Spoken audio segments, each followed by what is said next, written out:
আসসালামু আলাইকুম। দেশ এবং দেশের বাইরে থেকে যারা আমাদের ব্যবসা দেখছেন সবার কাছে সালাম রাখছি। আজকে যাকে নিয়ে আমরা লাইভে আসলাম তিনি আমাদের সকলের শ্রদ্ধেয় বাংলাদেশের একজন প্রবীণ বাউল শিল্পী এবং গীতিকার শ্রদ্ধেয় ফতুল্লাহ আবু সরকার। আজকে 3 দিন হয়ে গেল তিনি আমাদের মাঝ থেকে বিদায় নিয়েছেন।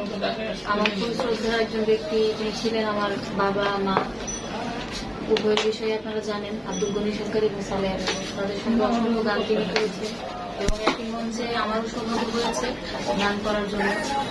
সেই সুবাদে তাদেরকে অনেক কাছ থেকে দেখা, আমাকে অনেক আদর করতেন, দেখা হলে মা বলে ডাকতেন। বিষয়টা ওনার মৃত্যুর খবরটা শোনার পর থেকে খুবই ভিতরে বেদনা একটা কাজ করছে আমাদের মাঝখান থেকে চলে গেছে। আপনারা